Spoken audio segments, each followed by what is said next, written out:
quels sont les timbres les plus rares et les plus célèbres? La première question que l'on pose toujours aux philatélistes est souvent: combien valent les timbres les plus rares? Cette question intrigue bon nombre de personnes, car bien des rumeurs circulent voulant que certains de ces petits morceaux de papier puissent littéralement valoir une petite fortune. Eh bien c'est vrai, on rapporte certaines transactions à plus d'1 million de dollars.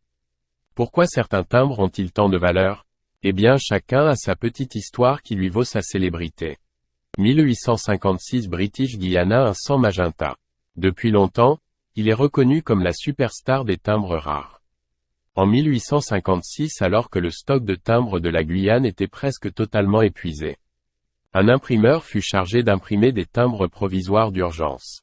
Le design simpliste représente un bateau à voile au centre avec une dénomination de 400. Ces timbres provisoires étaient signés par le maître de poste pour éviter les contrefaçons. En 1875, un jeune garçon de 12 ans, Vernon Vaughan, découvre un spécimen avec l'inscription « 100 » au lieu de « 400 ». Au fil des ans, quelques contrefaçons ont été découvertes, mais un seul authentique existe. Ce timbre célèbre s'est échangé parmi plusieurs grands collectionneurs dont le comte Philippe von Ferrari et Arthur Hind. Jusqu'au 17 juin 2014, le timbre reposait dans une voûte bancaire de Philadelphie.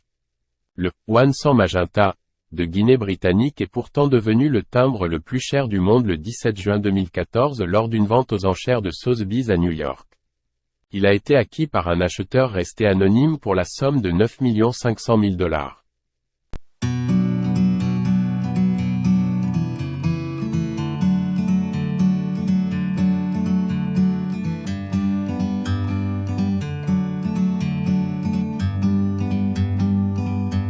Like a bird on a tree,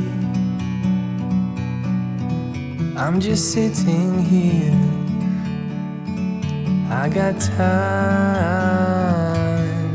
it's clear to see. From up here,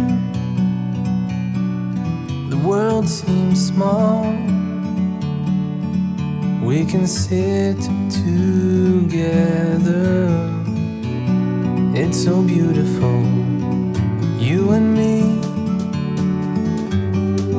We meant to be